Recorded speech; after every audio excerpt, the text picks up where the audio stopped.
Hi, and welcome to this next episode in the next webinar series. My name is Szabolcs Nagy. I work as Customer Service Manager in RCS office in Budapest.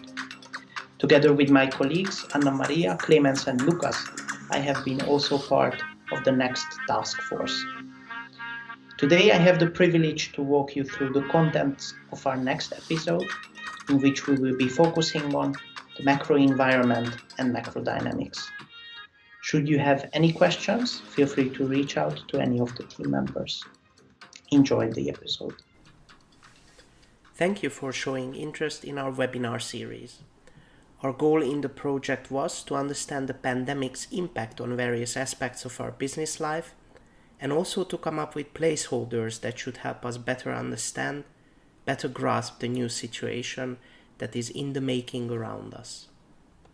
In this next episode of this series, I will talk about the research we looked into and the thought process that went into understanding the macro dynamics, global developments, and megatrends that have turned the world upside down recently. I will talk about what we can expect of the future based on facts and also assumptions, then will provide recommendations that our project team believes will be central to our success if we want to avoid being crumpled by the major shifts happening on the macro landscape. Before you would ask, I will tell you, the road to recovery after the outbreak of COVID-19 is going to be long, slow, and bumpy. Countries around the world were forced to manage the health crisis first with the introduction of social distancing, hygiene precautions, and by limiting travel and personal interactions as much as possible. The measures have been severe in most European countries, but this has been overshadowed by the long-term economic implications and multiple aftershock effects like mass unemployment, bankruptcies, street demonstrations, and riots.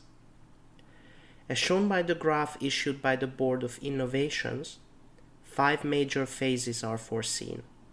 First, lockdown period.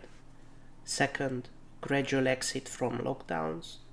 Third, new measures to keep a second wave under control. Fourth, possible plateau of measures after a vaccine is widely available. And last, a full recovery to a new normal.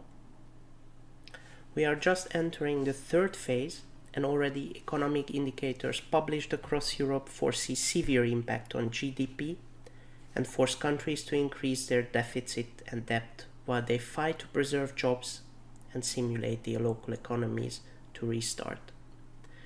Question marks arise around the Maastricht Treaty and the increasing difference between the North and the South poles of the EU.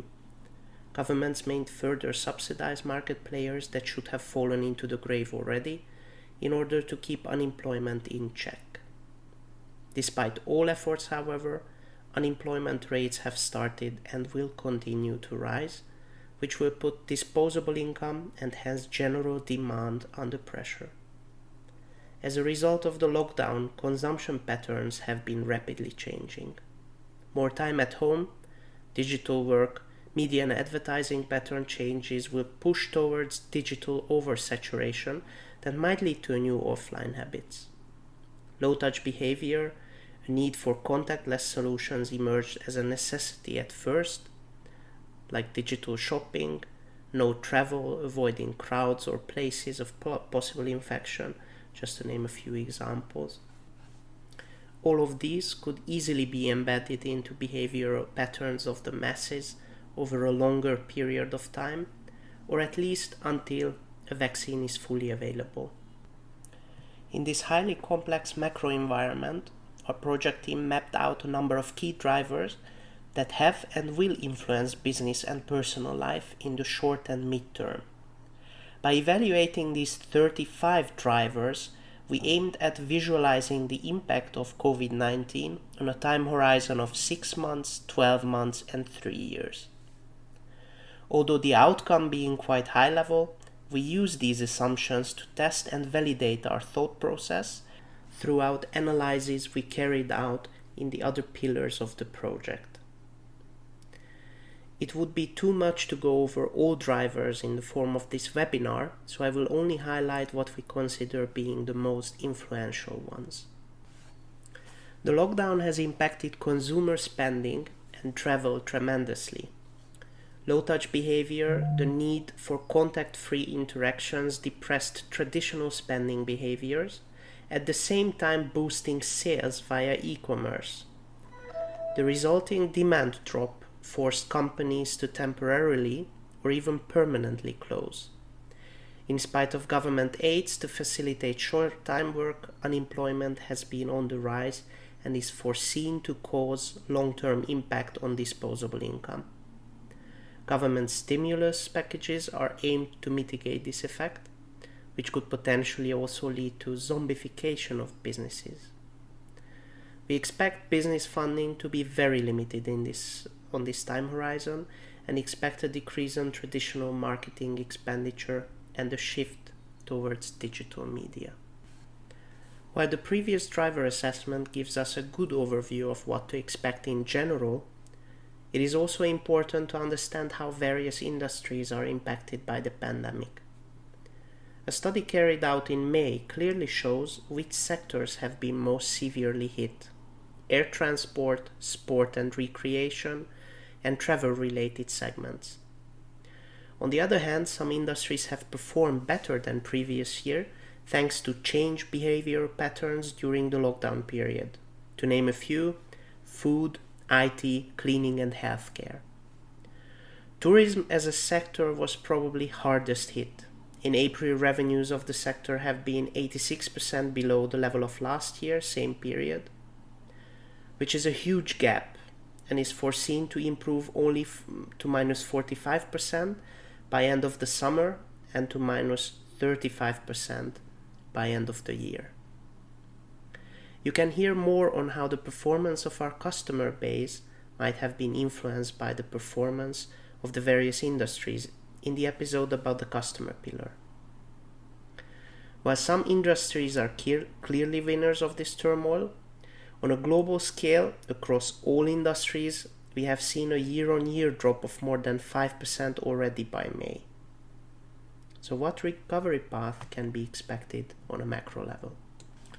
A survey carried out by McKinsey showed that most of the respondents believed in the re-emergence of the virus, which we can conclude being a reality today, resulting in a muted world recovery thanks to only partially effective interventions. So the scenario labeled A1 on the chart was considered being most realistic.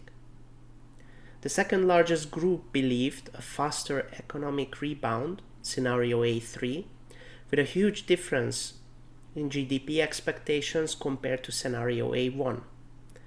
Recovery to pre-COVID levels by the end of 2020 versus end of Q1 2023. Looking at realities of today, some countries just recently managed to rein in the healthcare disasters of the first wave and already find themselves facing clear indications of a second wave at their doorstep. Economies lie in shambles, which do not seem to look better after listening to governments publishing again and again increased GDP deficit expectations. So neither the world nor the EU can look forward to a fast economic rebound. In our industry, probably the scenario B2 is most likely: slow long-term growth before the curve would flatten out. The recovery curve will most probably differ per country in Europe, causing those regions whose exposure to hardest hit industries is highest suffer more and longer.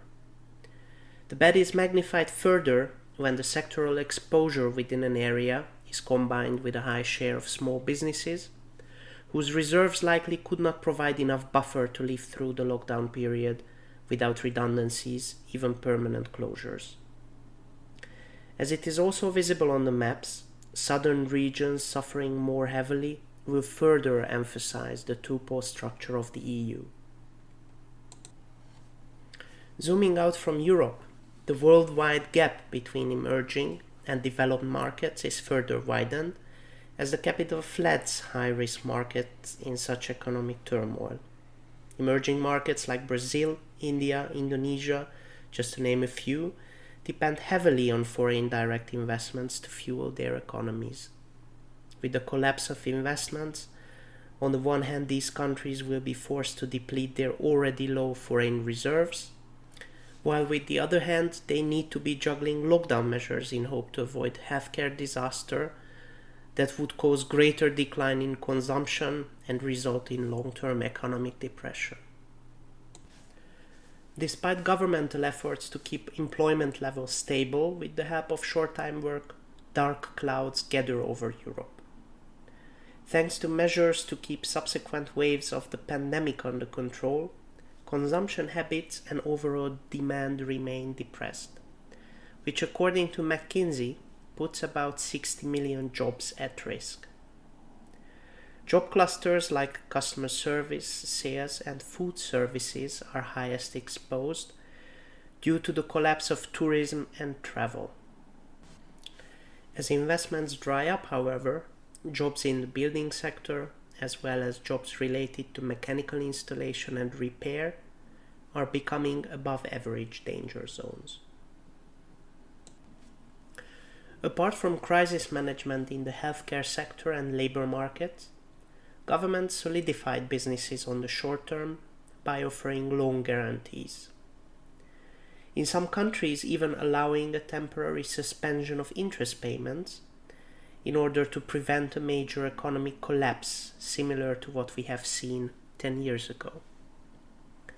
This short-term liquidity is like a breath of fresh air for any business during economic crisis and became especially important in those cases where diminishing revenues would have been crushed under unwavering interest installments.